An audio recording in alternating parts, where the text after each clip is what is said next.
challenge is that I needed a summer job to help defray some of those costs and give me a little spending money. So I ended up working my summer at a cemetery right here in Indianapolis. Now, the name of the cemetery will remain anonymous to avoid any legal entanglements that might occur because of this story. But it was actually a very good job. A lot of people might think that was creepy, but it was actually quite fun. Being a college student, I got the night shift, which was from 3 to 11.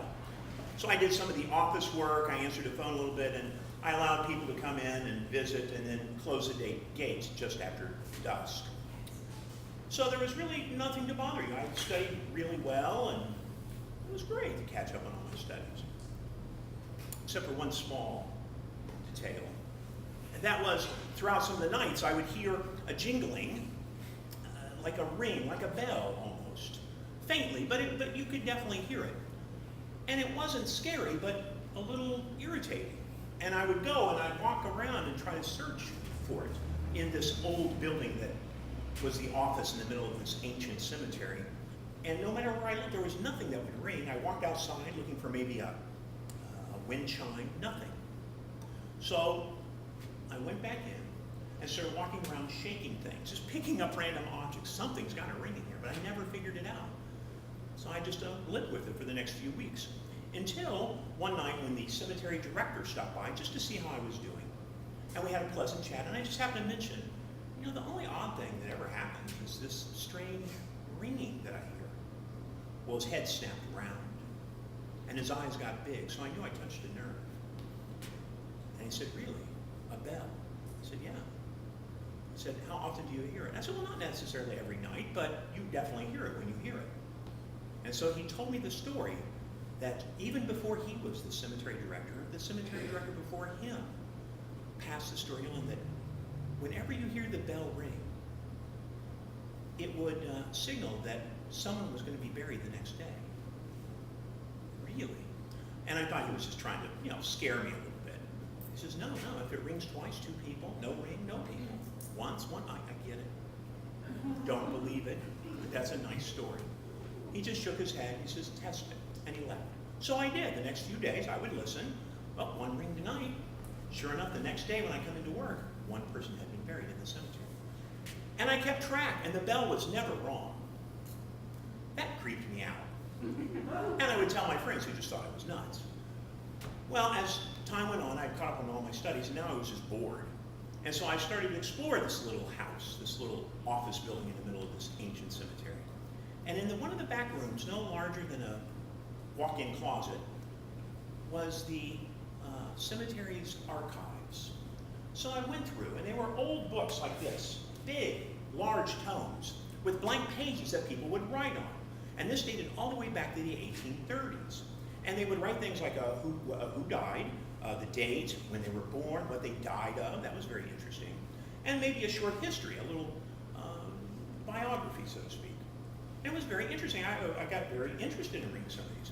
And one night when I was putting it away, putting it back on the shelf, I couldn't get it all the way back in. It was stuck on something. So I pulled it out, and I looked back, I reached back in the darkness, and I pulled out a small, very old paper bag. I opened it up. Inside was cloth. I unwrapped the cloth, and what I found was this. And I shook it. And then I almost peed my pants. This was the very sound that I had been hearing. But there's no way it could have rang. It's been wrapped in cloth and in a bag and in the back.